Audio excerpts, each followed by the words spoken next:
Number બીજો. તો શું કીધું છે? જે સંખ્યાને 6 વડે વિશેષ ભાગી શકાય તે સંખ્યાને ખાલી જગ્યા વડે પણ વિશેષ ભાગી શકાય. જો 6 વડે ભાગી શકાતો હોય તો તે બેકી સંખ્યા છે તો તેને 2 વડે પણ ભાગી શકાય ને. એટલે શું આવશે? 2 વડે પણ વિશેષ ભાગી શકાય. હવે જોઈએ આપણે ત્રીજું. તો ત્રીજામાં શું કીધું છે? 3,38,754 ને ખાલી જગ્યા વડે વિશેષ ભાગી શકાય. તો છેલ્લે કેટલા છે? 54. તો 54 જાય કેના ઘડિયામાં આવે? 9 ના ઘડિયામાં આવે. એટલે કે શું આવશે? Option D 9. હવે જોઈએ ચોથું. તો તેમાં શું કીધું છે? એકમનો અંક ખાલી જગ્યા ધરાવતી સંખ્યાને 5 વડે ભાગતા શેષ 3 બચે. હવે એકમનો અંક કયો હોય કે તેને આપણે 5 વડે ભાગીએ તો શેષ આપણે 3 મળે. તો આપણે કોઈ પણ સંખ્યા લઈએ જેમ કે 52 છે અથવા તો 28 છે અને આપણે 5 વડે ભાગીએ તો જુઓ આપણે એકમનો અંક શું છે? તો કે આપણે 1 5 છે અને 2. તો જુઓ 5 એકા 5 શું આવ્યો? તો કે 0 ઉપરથી સૂત્ર 2. તો જુઓ 2 શેષ બચી અથવા તો અહીંયા જુઓ 3 લઈએ તો 3 શેષ બચે. તો હવે આપણે 8 લઈ લઈએ. તો 8 માં શું થાય છે? તો કે 5 વડે ભાગ ચલાવીએ તો 5 5 ચોક 25 26 27 ને 28 3 બચ્યા. તો જુઓ બંનેમાં શેષ કેટલી બચી? 3. તો પછી આપણે છેલ્લો અંક 3 લઈને જોયું, 8 લઈને પણ જોયું, બંનેમાં બચે છે. હવે 6 લઈને જોઈએ. તો 6 લઈને આપણે જેમ કે 16 લઈએ તો 5 વડે ભાગીએ તો 5 તરી 15 કેટલા બચ્યા? 1. એટલે શું આવશે? તો કે 3 અથવા 8. એટલે કે 3 અને 8 બંને ઓપ્શન આવે. એટલે શું આવે? સી 3 અથવા 8. એટલે કે ઓપ્શન સી. હવે જોઈએ પાંચમું. તો તેમાં શું કીધું છે કે સંખ્યા 3 2 5 એટલે કે 325 x 6 9 વડે ભાગતા વિશેષ ભાજ્ય હોય તો x બરાબર. તો શું કીધું છે? તો છેલ્લો અંક શું આપણે શોધવાનો છે? તો ચાલો આપણે શોધી લઈએ. તો છેલ્લા અંકમાં આપણે 9 3 6 અને 8.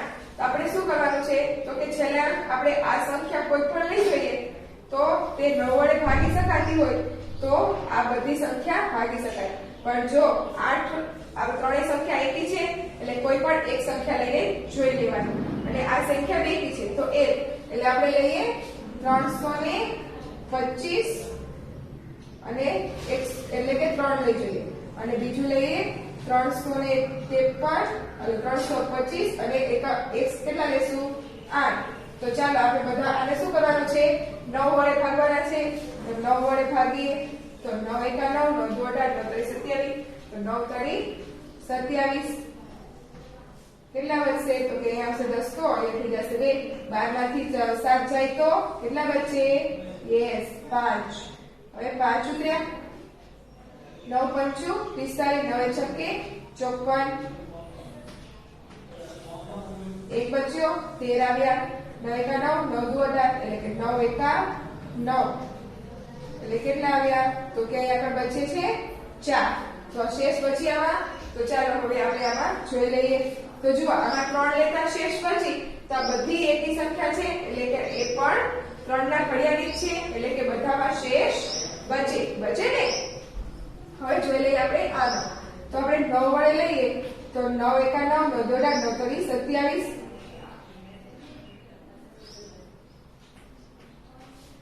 હવે આયસ લઈએ એટલે કેટલા આવશે? તો કે અહીંયા થઈ જશે 12 માંથી 7 જાય એટલે કે 5 અને 5. હવે 9 પંચું 45 9 6 54 તો કેટલા બચશે? તો કે 0 1 ઉપરથી ઉઠાડ્યો 8 9 દુ 18 0 0 થઈ ગયા. તો શું આવશે? તો કે 8 એટલે કે ઓપ્શન ડી. x બરાબર કેટલા આવશે? 8. તો ફ્રેન્ડ્સ સમજાઈ ગયું? તો ચાલો હવે જોઈ લઈએ આપણે છઠ્ઠું. તો તેમાં શું કીધું છે કે સંખ્યા 753 અને x એ 2 વડે વિશેષ અવિભાજ્ય હોય વિભાજ્ય તો x બરાબર. તો જુઓ 2 વડે કીધું છે એટલે બેકી સંખ્યા હોય છે નો. તો શું આવશે? આમાં બેકી સંખ્યા કઈ છે? યસ ડી એટલે કે શું આવશે? 6. હવે જોઈએ 7માં શું કીધું છે? જો સંખ્યા 3x 2y 4z એ 9 વડે નિશેષ વિભાજ્ય હોય તો x + y + z બરાબર 9 વડે ભાગી શકાય તેવી કીધી છે. તો શું આવે? એકી સંખ્યા આવે. તો એકી સંખ્યા કઈ છે 9 વડે ભાગી શકાય એવી? તો કે 9. એટલે શું આવશે? બરાબર સરવાળો 9. કેવી રીતના? તો કે 9 ને 3 એટલે કે 12. હવે 9 ને 3 તો કે 12. પછી 9 ને 2 9 ને 3 દુ 6 એટલે કે કેટલા થાય? તો કે 15. અને 9 ને 9 તો કે 18. એટલે શું? બધી સંખ્યા 9 વડે ભાગી શકાય. એટલે કે શું આવશે? તો કે 9. Option C. કેવી રીતના? તો જો 9 છે તો કે 9 + 3 લઈ જોઈએ એટલે 12 થઈ જાય. ફરી 9 + તો કે 6 લેવાના એટલે 15 થઈ જાય. 9 દુ 9 18 અને 9 ને +8 એટલે કે 17. એટલે બધી 9 સંખ્યા વડે ભાગી શકાય છે. એટલે શું આવશે? તો કે ઓપ્શન સી 9. ઓકે. હવે જોઈએ આપણે 8મું. તો તેમાં શું કીધું છે? સંખ્યા 23,571 ખાલી જગ્યા વડે નિશેષ ભાગી શકાય છે. આ કેવી સંખ્યા છે? એકી સંખ્યા છે. લોક એકમનો 71 છે. 1 છે એટલે કેવી સંખ્યા છે? આ એકી સંખ્યા. ઓકે. તો આમાં એકી સંખ્યા કઈ છે? યસ 9. એટલે કે 9 આવશે. એટલે કે 9 વડે નિશેષ ભાજ્ય છે. ઓકે. Option D. હવે જોઈએ આપણે 9મું. તો તેમાં શું કીધું છે? સંખ્યા 8642 પછી x એ 2 વડે નિશેષ ભાગ્ય છે. તો x બરાબર એ શું કીધું છે? 2 વડે નિશેષ વિભાજ્ય છે. તો 2 વડે ભાગી શકાય છે. તો અહીંયા પણ કેવી સંખ્યા હશે? કઈ સંખ્યા ન હોઈ શકે કીધું છે. તો કઈ સંખ્યા ન હોય શકે? તો કે અહીંયા પણ બેકી છે. તો એ બેકી અંક હોય તો એને ભાગી શકાય. પરંતુ જો બેકી અંક ન હોય તો ન ભાગી શકાય ને. તો કયો આમાં બેકી અંક કયો નથી? તો કે ઓપ્શન ડી 5. તો એ 5 હોય તો 2 વડે નિશેષ ભાગી શકાય નહીં. એટલે કે તો x બરાબર 5 ન હોઈ શકે. ઓકે. હવે જોઈએ 10મું. તો 10માં શું કીધું છે? કે સંખ્યા 5085x એ 10 વડે નિશેષ વિભાજ્ય છે. તો x બરાબર ખાલી જગ્યા હોઈ શકે. અહીંયા પણ શું હોય? તો આપણે નિશેષ 10 વડે ભાગી શકીએ. આપણે અગાઉ જોઈ ગયા તો એકમનો અંક 0 હોય તો આપણે તેને 10 વડે ભાગી શકીએ. તો એકમનો અંક શું હોવો જોઈએ? b એટલે કે 0. એટલે કે ઓપ્શન બી. શું હોવો જોઈએ? તો કે 0. તો ફ્રેન્ડ્સ સમજાઈ ગઈ ને બધી ખ્યાલ વિકલ્પો છે ને સાવ સહેલા. તો હવે પૂછવામાં આવે તો બધાને આવડે ને. તો ચાલો હવે જોઈએ આપણે ચોથું. શું કીધું છે? કે વિધાનો ખરા છે કે ખોટા તે લખો. હવે પેલું શું કીધું છે? કે 9,37,530 એ 2 વડે નિશેષ વિભાજ્ય છે. તો હવે જો 2 વડે નિશેષ કીધું છે. છેલ્લે શું અંક છે? 0 છે. તો 0 ને એ બેકી અંકમાં આવે. એટલે કે આ શું આવશે? સાચું. એટલે કે તેને 2 વડે ભાગી શકાય છે. જો ન ખબર પડે તો આપણે શું કરી લેવાનો? ભાગાકાર કરી લેવાનો. પછી શું કીધું છે? કે 2,22,222 ને 3 વડે નિશેષ ભાગી શકાય છે. તો ચાલો આપણે એ જોઈ લઈએ કે 2 વડે 3 વડે ભાગી શકાય છે. કેટલા કીધા છે? 2,22,222. એના ભાગ્યા કેટલા કરવાના છે? તો કે 3. તો 3 સત્તુ 21.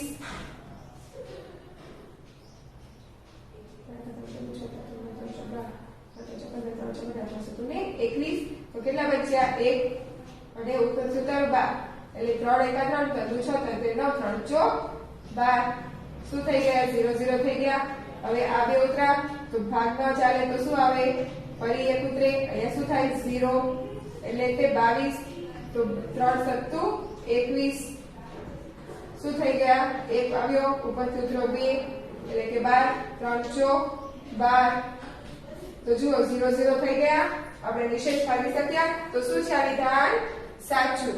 હવે કીધું છે 40 55 એ 10 વડે નિશેષ ભાગી શકાય છે. આનો એકમનો અંક 0 છે નથી ને. તો એકમનો અંક 0 હોય તો જ તે 10 વડે વિભાજ્ય હોય. એટલે કે આ કેવું છે? ખોટું. હવે જોઈએ ચોથું. તો તેમાં શું કીધું છે? 3,888 9 વડે નિશેષ વિભાજ્ય છે. તો ચાલો આપણે જોઈ લઈએ. શું કીધું છે? 3,888 કેટલા વડે? તો કે 9 વડે. તો ચાલો જોઈ લઈએ. 9 9 9 9 9 36 9 36. કેટલા બચ્યા તો કે 2 એટલે કે 28 એટલે 9 એકા 9 નો ગણા 9 તરી 27 એટલે કે 0 અને 1 ઉતરો એટલે કે 8 એટલે કે 9 દુ 18 0 0 થઈ ગયું એટલે કે આ શું છે વિધાન સાચું કેમ કે 9 વડે તેને વિશેષ ભાગી શકાય છે. હવે જોઈએ પાંચમું તો તેમાં શું કીધું છે કે 67 + 3 એ બરાબર 99 હોય તો એ બરાબર 2 થાય. તો ચાલો આપણે જોઈ લઈએ શું કીધું છે કે 67 + 3 એ હવે કીધું છે બરાબર 99 થાય છે. તો શું કરવાના 3 ને 3 9 થાય છે.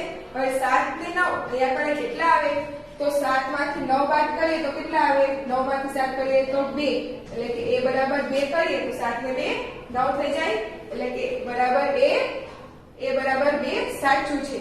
હવે તેવી જ રીતના જોઈએ આપણે છઠ્ઠું શું કીધું છે તો કે 23 a ગુણ્યા 2 તો એમ કીધું છે a 6 અને 8 તો એમ કીધું છે a બરાબર 4 હોય તો આ વિધાન સાચું પડે.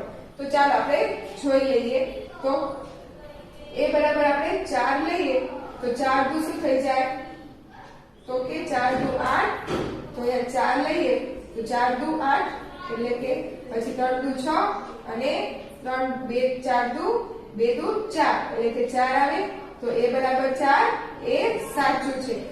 તો શું આવશે a બરાબર 4 એટલે કે સાચું.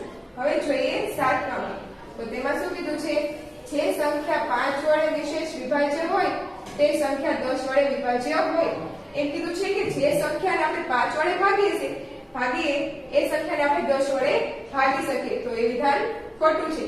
જો 10 વડે ભાગવું હોય તો છેલ્લે 0 હોવો એકમનો અંક કેવો હોવો જોઈએ 0 એટલે કે આ વિધાન કેવું છે ખોટું. હવે જોઈએ આપણે આઠમામાં શું કીધું છે જે સંખ્યાને આપણે 3 વડે વિશેષ ભાગી શકીએ તે સંખ્યાને આપણે 9 વડે વિશેષ ભાગી શકાય. તો આ વિધાન પણ કેવું છે ખોટું કેમ કે જે સંખ્યાને આપણે 3 વડે ભાગી શકતા હોય એને 9 વડે ભાગી શકીએ એ જરૂરી નથી એટલે કે એ વિધાન પણ કેવું છે ખોટું. હવે જોઈએ નવમું શું કીધું છે જે એકી સંખ્યા 3 વડે વિશેષ વિભાજ્ય હોય તે સંખ્યા 2 વડે વિશેષ વિભાજ્ય હોઈ શકે. એમ કીધું છે એકી સંખ્યા 3 વડે જેને ભાગી શકાય એને આપણે એકી સંખ્યા એને આપણે 2 વડે પણ ભાગી શકીએ. તો એકી સંખ્યાને આપણે 2 વડે ભાગી શકાય ન ભાગી શકાય ને એટલે આ વિધાન કેવું છે ખોટું. પછી શું કીધું છે જે સંખ્યાને આપણે 2 અને 3 વડે વિશેષ ભાગી શકતા હોય તે સંખ્યાને આપણે 6 વડે વિભાજ્ય હોય. તો 2 ને 3 કેટલા થાય 6 એટલે 6 વડે આપણે 2 ને 3 વડે વિશેષ ભાગી શકીએ એને આપણે 6 વડે ભાગી શકીએ એટલે કે આ વિધાન કેવું છે સાચું. તો ફ્રેન્ડ્સ ખરા ખોટા ખાલી જગ્યા અને વિકલ્પો બધાને સમજાઈ ગયું ને. આ ચેપ્ટર છે ને સાવ સહેલું તો આ ચેપ્ટરમાં તો ખૂબ મજા આવશે બધાને આવશે ને અને બધાને સમજાવવા પણ માંડ્યું હશે સમજાઈ ગયું ને બધાને. તો હવે આમાં આપણે શું જોઈશું તો કે દાખલાઓ. તો આમાં દાખલાઓ કેવી રીતના કરવાના છે તો એ પણ આપણે રમત કરતા કરવાના છે કરશું ને. તો ચાલો આપણે જોઈ લઈએ આપણે આગળ કે હવે આપણે આમાં શું કરવાનું છે આગળ. ઓકે